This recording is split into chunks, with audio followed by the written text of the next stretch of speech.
Muito boa tarde para você que nos acompanha. Eu estou de volta e nosso destaque agora é previsão climática. Os nossos olhos se voltam agora para a formação de um El Niño, que pode virar aí o jogo, né? A gente viu nos últimos 3 anos o sul do Brasil sofrendo bastante com estiagem, mas me parece que o fenômeno climático tem tudo para inverter esse fato, inclusive trazendo problema com o excesso de chuva dessa vez. Mas para a gente atualizar o que os modelos têm mostrado nesses últimos dias, eu estou aqui com a Stael Cias, ela é meteorologista da Metsu. Stael, seja muito bem-vinda mais uma vez.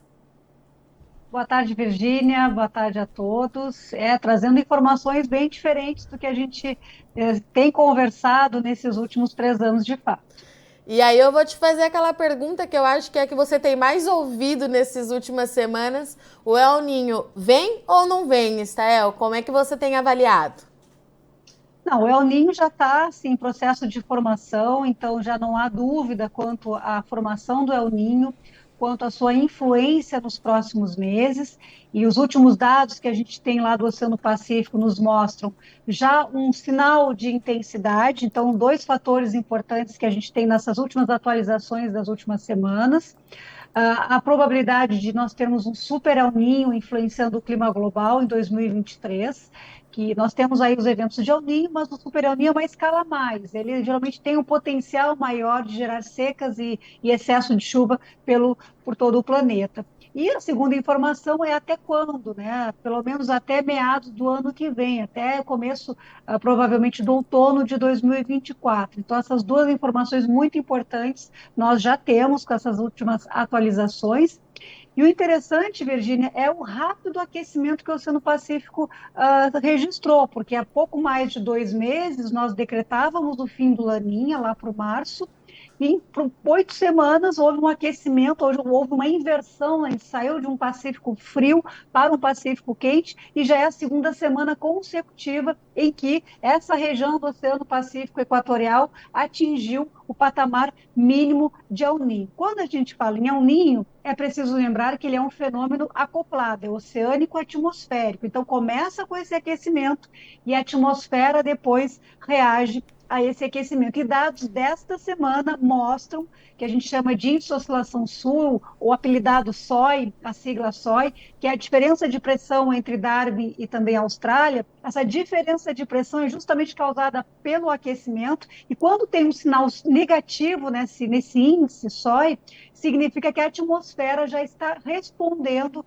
a essa diferença, a esse aquecimento no Oceano Pacífico. E é o que foi registrado nessas últimas semanas, então, o indicativo que está muito perto de o El Niño, de fato, ser decretado e começar a sua atuação, a sua influência a nível global, Virgínia. Estel, então você trouxe aí informações novas e importantes, né? Primeiro, a intensidade com o Super El Niño, porque até então a gente estava esperando para ver como é que ele de fato ia se desenvolver, e a duração dele, que aparentemente vai ser longa, né? Exatamente.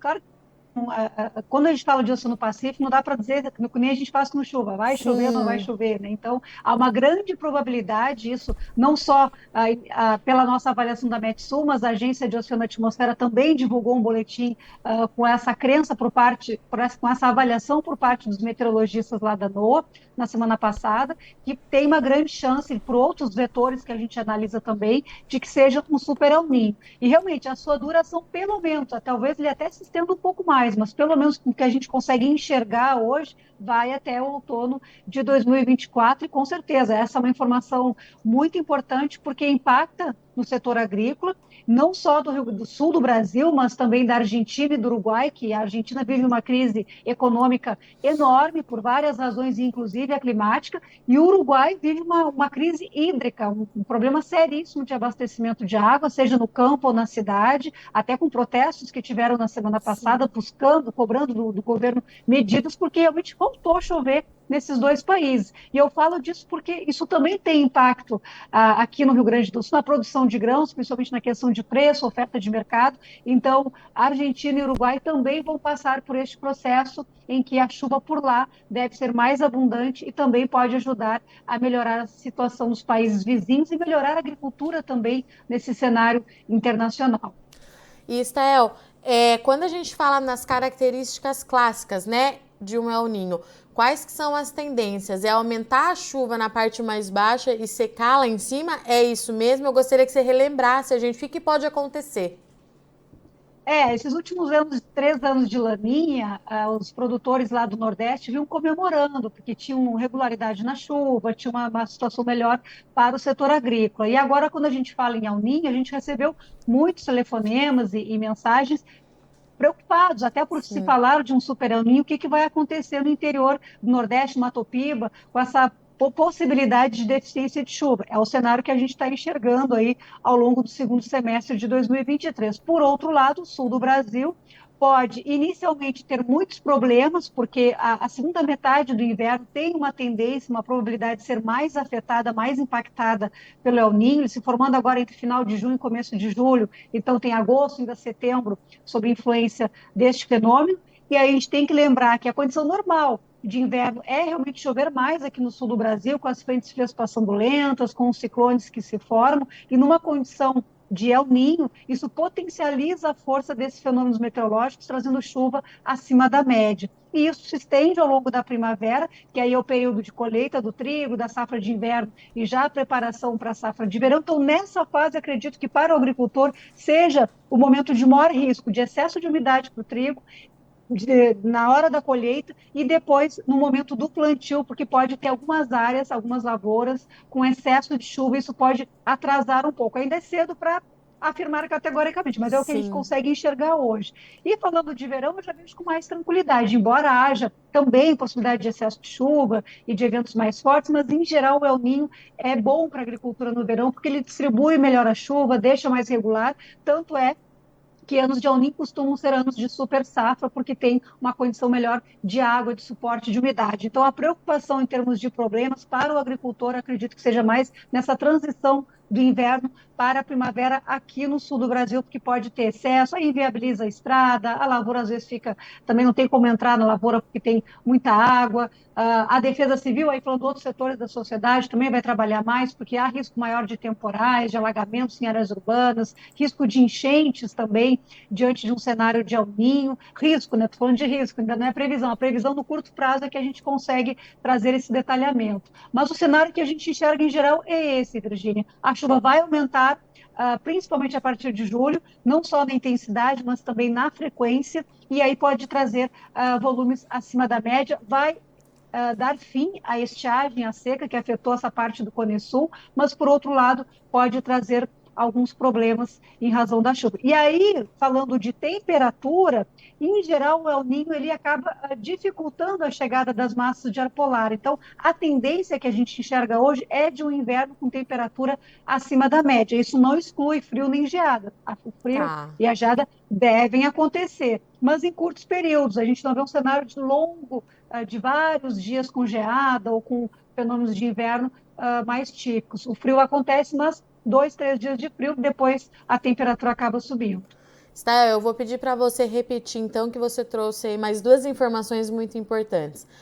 Risco, então, nesse momento que a gente enxerga, excesso de umidade no trigo e talvez algum problema na preparação do plantio da próxima safra de grãos, é isso? Isso. A safra de verão ela pode ter Tá. alguma intercorrência ali no começo. Depois acredito que vá muito bem. Mas o momento de decisão da escolha da semente, o momento de plantio, é que pode ter algum desafio ainda devido à chuva excessiva que provavelmente possa vir a acontecer no final do inverno e no começo até meados da primavera. O produtor vai ter que ficar de olho na janela de plantio dele, então, né, Stael? Exatamente. Então, vai ter que ter sucesso ali no trigo, conseguir se organizar até que chegue o momento do plantio. Então, esse vai ser um momento decisivo aí de como que a chuva vai acontecer e como que ela vai afetar as diferentes regiões produtoras aqui do sul do Brasil, da Argentina e do Uruguai também, dentro dessa mesma condição. E, Stael, a gente fala muito, é claro, do sul e do norte, né, nordeste ali do Brasil, para esses fenômenos. No caso do El Niño, ali na região central, né, centro-oeste e sudeste, pode ter alguma alteração, há algum risco, alguma coisa que pode mudar? Ou essas regiões vão ter aí uma próxima temporada mais tranquila? Olha, eu não vejo, assim, pelos estudos também, uma correlação tão direta, né, Tá. do que o El Niño pode causar no centro-oeste e no sudeste. A gente vê mais impacto no norte e nordeste. O norte, inclusive, esse ano é uma coisa que eu não comentei ainda, que tem uma possibilidade de seca, e isso pode ali acabar afetando o Mato Grosso, mais o norte de Mato Grosso, tem algum impacto por ali. Mas pensando em Mato Grosso do Sul, Goiás, São Paulo, a metade sul de Minas Gerais, a região do Café, ou mesmo já indo para Rio de Janeiro e Espírito Santo, não vejo um cenário de uma correlação Tá. direta. Aí a gente vai ter que ver outros vetores que podem ter alguma Uhum. interferência nessa condição meteorológica dessas regiões, mas o impacto maior que a gente enxerga do El Niño realmente são os extremos, sul e Tá. norte do Brasil, nesses próximos meses. E essa questão da temperatura lá no norte, a gente pode ter, então, além de tempo muito seco, temperaturas mais elevadas nesse período, Stael? Pode, exatamente, pode ter temperatura mais alta e também na região do Café, ou mesmo aqui metade, centro do país, diminui o risco da geada, porque na medida em que as massas de ar polar não conseguem chegar ou são desviadas para o oceano, elas também não sobem em direção ao sudeste. Então, em termos de temperatura, acaba que diminui o risco também nessas regiões do centro do país da gente ter algum tipo de formação de geada, de temperatura mais baixa. Claro que muitas vezes, em razão do tempo muito seco, que foi o que aconteceu na semana passada, em que o sul Uhum. de Minas Gerais teve até geada localizada, não foi nada muito abrangente, mas teve a formação do fenômeno, aí não tem a ver com massa de ar polar, e sim resultado do ar muito seco. Então, durante os meses de inverno, realmente não chove no centro do país e, eventualmente, essas situações devem acontecer. Mas massas de ar polar, como aquela lá de julho de 2021, que provocou friagem, que trouxe marcas muito baixas históricas de temperatura, fica mais difícil de acontecer em anos de El Niño. Claro que sempre existem as regras e existe a exceção à regra, né? A gente fala muito do Sim. episódio de neve de 1965, que aconteceu num ano de super El Niño também, e não é 64, e também dentro de um ano que não tinha probabilidade de frio intenso. Às vezes, um episódio acaba acontecendo totalmente fora do padrão. Então, eventualmente, alguma situação acontecer, pode acontecer, mas a regra, né, a tendência no cenário de El Niño acaba sendo essa. Stael, para a gente encerrar, então, daqui para frente, nas próximas semanas, o que vai ser monitorado aí por vocês da Metsul? E pelo que você já disse para a gente no início do nosso bate-papo, o El Niño deve ser decretado aí de fato nos próximos dias, né? Na virada do mês.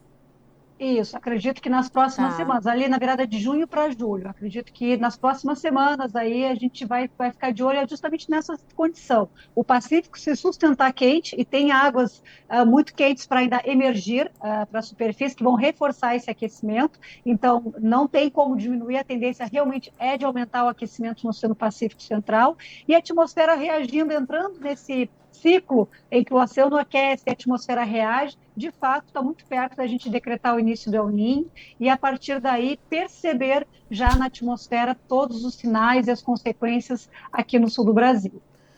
Perfeito. Stael, muito obrigada mais uma vez pela sua disponibilidade de vir aqui conversar com a gente, com a nossa audiência. Eu já deixo o convite aberto sempre que tiver uma novidade. Você trouxe informações aí de fato hoje muito importantes em relação a expectativa de intensidade, a duração dele, principalmente esse período, para a gente, os nossos produtores aí conseguem pelo menos começar a se programar, né, Estel? O que vai acontecer, como você já disse, a gente precisa esperar chegar mais perto para a gente bater o martelo, mas o fenômeno tá aí, a gente continua acompanhando. Muito, muito obrigada mais uma vez, viu? Eu que agradeço, Virginia, um abraço para todos que estão nos acompanhando aí, a gente está à disposição sempre. Portanto, então, Stael Cias trazendo atualização de El Niño e ela trouxe informação importante para a gente. Vamos recapitular. A Stael acredita que os institutos internacionais devam divulgar e decretar o El Niño já nas próximas semanas, na virada ali de junho para julho, um super El Niño. Isso significa intensidade forte, que deve aí favorecer, então, excesso de chuva em algumas regiões, Brasil, Argentina, Uruguai.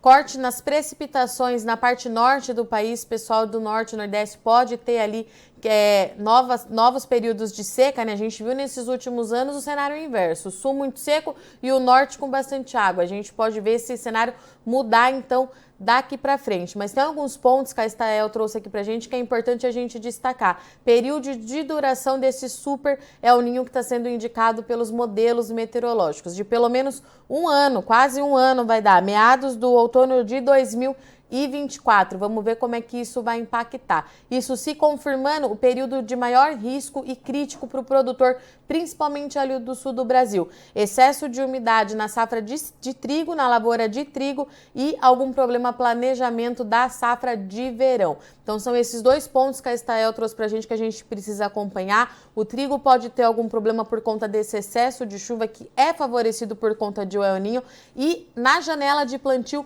para a nova safra, para a safra de verão. Ela acredita que o problema maior seja só no início e que no desenvolvimento das lavouras as chuvas aconteçam dentro do que é esperado e do que a planta precisa. Cenário esse que é muito diferente do que a gente observou nesses últimos 3 anos. Mas 2 pontos de atenção, então, umidade no trigo e início da safra de verão pode ser comprometida por conta do excesso de umidade. Ali para a região norte e nordeste, os modelos começam a indicar, então, já a possibilidade de seca, temperaturas elevadas e as temperaturas podem ficar elevadas também no centro-oeste e no sudeste do Brasil. Isso é positivo principalmente ali nas áreas de laranja e de café, que a chance de se ter geada nesse ano elas são menores com o El Niño. A Estael trouxe para a gente que a gente precisa monitorar nas próximas semanas. Não são nulas, mas caem bastante a possibilidade, diferente do que aconteceu também nesses últimos anos, que a gente viu toda essa região sendo impactada também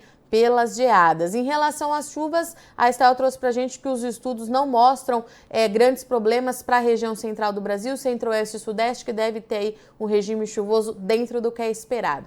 Tá certo? A gente continua monitorando aqui de perto, acompanhando os principais institutos meteorológicos, as principais consultorias, para continuar te ajudando na tomada de decisão. Eu sou Virginia Alves, agradeço muito o sua audiência e companhia, mas não sai daí que já já a gente está de volta, é rapidinho.